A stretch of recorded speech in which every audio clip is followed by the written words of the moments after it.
Hai hai hai, jumpa lagi bersama dengan kami berdua di hari libur ini ya. Kita lagi santai menikmati waktu libur bersama keluarga ya. Ya saat ini kita lagi bincang-bincang sehat seputar fenomena atau apa yang sedang viral-viralnya, yang sedang marak-maraknya Iya, terjadi Kak, di wilayah seputaran kota Jayapura dan Jayapura. sekitarnya ya. Gimana menurut tanggapan Ade? Yang mungkin sejauh ini Ade lihat gimana? Oke, makasih. Saya mau menanggapi satu pertanyaan. Jadi kita selang-seling apa yang saya tidak tahu saya akan menanyakan kepada Kakak seperti kayak begitu. Dan di sini saya akan menanggapi tentang bagaimana situasi dan kondisi Ya. atau sikon yang terjadi di Kota Jayapura. Saat ini kita lihat sekali yang sedang hits muda-mudi regenerasi yang dimana kita lihat dari hari Senin sampai dengan hari Minggu adanya acara itu khusus untuk muda-mudi, yaitu acara disco ya, kata-kata yang untuk yang lalu-lalu, Acara kewa lah. acara kewa, acara disco, acara pokoknya Apa kuliah malam lah. kuliah malam begitu. Kita tidak bisa menyebutkan apa nama apa-apa, cuman kalau orang-orang yang dulu atau tahunnya kita itu mereka menyebutnya acara disco atau tidak lampu klub malam seperti kayak begitu. Yang sedang maraknya di Kota Jayapura yang terjadinya dari yang acaranya itu mulai dari hari Senin atau sampai hari Minggu atau di mana ada ulang tahun tersebut baru dibuat seperti itu. Cuman Ada momen-momen tertentu lah.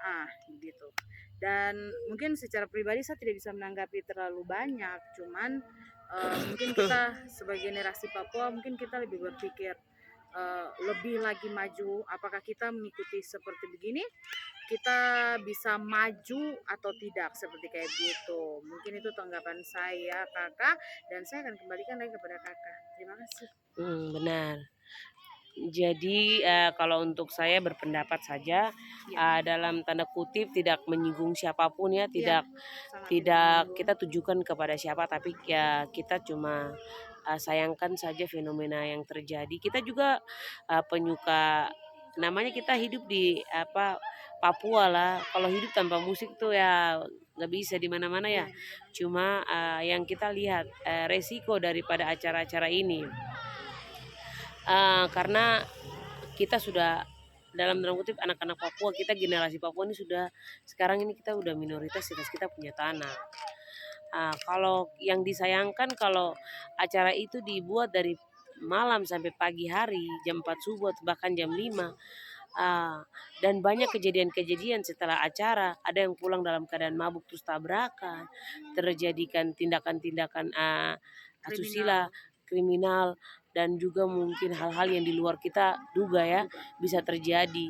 Walaupun sudah banyak kejadian yang kita dengar dari efek daripada acara-acara ini, banyak anak-anak muda yang resikonya begitu. Anak-anak di bawah umur, apalagi yang datang ini kebanyakan anak-anak di bawah umur. Jadi yang saya sayangkan, kita sayangilah kita punya generasi sebagai generasi Papua yang sudah sangat minoritas, kita ini terbatas. Siapa lagi yang kita mau harapkan, siapa lagi yang kita mau dukung untuk kita menciptakan Papua ke depan maju di masa depan. Kalau kita membangun karakter kita yang dari muda sudah kayak gini, nggak apa-apa, itu hak kalian untuk mau melakukan apa saja. Cuma kita harus tahu waktunya karena banyak resiko tabrakan ya kejadian-kejadian Satlantas, iya ya, laka lantas, laka lantas dan akibat mungkin dipengaruhi minuman minuman keras, keras, mabuk. ganja, narkoba dan uh, sebagainya. kita tidak menuduh siapapun, nah itu hak Iya, orang. haknya Tapi orang. yang ini adalah yang kita sayangkan adalah generasi-generasi muda yang sebenarnya waktu kalian harus lebih fokus ke hal-hal yang lebih bermanfaat. Boleh kita menghibur diri, boleh kita melakukan hal-hal yang lebih bermanfaat, uh, boleh lah. Jadi kita boleh buat hibur kita punya diri dengan apa saja, iya toh. Ya, Tapi kita juga harus tahu waktu dan tempatnya. Jadi teman-teman, anak-anak muda yang masih menyayangi kamu punya generasi ke depan tuh baik. Mulai dari sekarang memanage lah kehidupan kalian, kontrol diri, pengendalian diri pertama dari diri sendiri ya. sendiri. Kita tidak bisa mengendalikan diri orang lain kalau diri kita saja kita tidak mampu untuk mengendalikan. Jadi bagaimana kita mengendalikan diri kita dalam pergaulan, dalam semua hal. Jadi dengan semua hal itu kita mampu untuk memanage. Jadi itu saja teman-teman. Kalau teman-teman masih sayang teman-teman punya kehidupan untuk ke depan nanti membangun tanah Papua ini maju dengan generasi-generasi yang sehat, cerdas, tubuh yang kuat.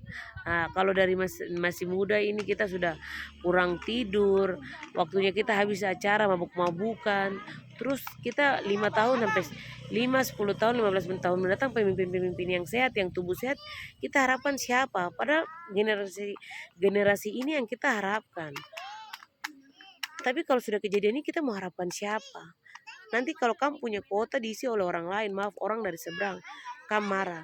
Karena yang di saat mereka butuhkan kita, pertama dari fisik kita juga mungkin ya karena mungkin kita tidak tujukan kepada seluruh anak Papua, tapi oknum-oknum tertentu. Jadi ini pelajaran untuk kita semua. Bolehlah kita menghibur diri, bolehlah kita melakukan apa saja. Yang penting sewajarnya dan tahu waktu. Dan mampu untuk mengontrol, memanage waktu keluar masuk, kita pergi kemana, bergaul dengan siapa. Terus bahaya minuman-minuman keras. Minumlah pada tempatnya, minum yang sewajarnya. Jangan minum sampai lupa diri, lupa keluarga. Akhirnya pulang bawa risiko berkelahi, melakukan hal-hal yang di luar dugaan. Apa saja bisa terjadi kalau kita sudah dibawa pengaruhi minuman keras. Jadi untuk teman-teman, untuk saudara-saudara saya yang masih menyayangi kamu punya diri, kamu sayang kamu diri. Siapa lagi yang mau sayang kamu diri kalau bukan kamu sendiri? Jadi tong tidak bisa, orang lain tidak bisa menegur tong, orang lain hanya bisa menyarankan. Tapi yang melakukan adalah kamu atau kita. Jadi seperti itu. Jadi ini tidak punya maksud untuk menggurui siapapun atau menegur siapapun, tapi fenomena yang kita sudah lihat banyak dari kejadian-kejadian acara-acara yang seperti itu, yang hanya banyak sekali kejadian-kejadian di luar. Banyak anak-anak di bawah umur yang memang masih dalam bimbingan orang tua sudah ada di situ. Usia-usia yang memang usia yang masih dalam bimbingan orang tua, tapi sudah bebas jalan, bahkan melakukan tindakan-tindakan di luar daripada dugaan-dugaan yang mungkin jauh daripada umur mereka gitu. Mabuk-mabukan, melakukan hubungan seks di luar nikah, atau melakukan hubungan-hubungan yang mungkin sudah kita mengatakan kelewatan ya. Jadi hargailah diri kita sendiri ya. Kita belajar dari semua hal yang sudah terjadi di dalam kehidupan kita, apa yang kita sudah lihat. Banyak hal kejadian-kejadian yang merugikan kita ini banyak sekali, bahkan menghilangkan nyawa. Kalau kita baku sayang toh baku jaga.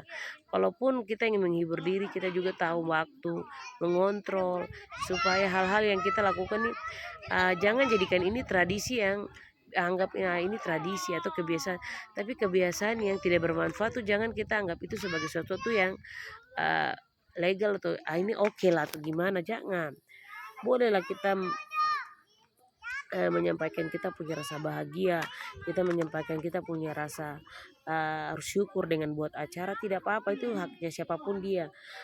Tapi fenomena acara-acara seperti ini membuat banyak anak-anak muda Papua punya waktu terbuang begitu-begitu. Waktu itu adalah uang. Kita harus berpikir secara bisnis. Kita menciptakan pemuda Papua atau orang-orang Papua muda yang kreatif, yang punya keterampilan yang mampu dipakai. Jadi jangan sampai pada saat kita dibutuhkan kita tidak bisa apa-apa, karena waktu kita habis untuk melakukan hal-hal yang tidak bermanfaat. Jadi begitu. Salam sehat, salam santun untuk semua teman-teman ya.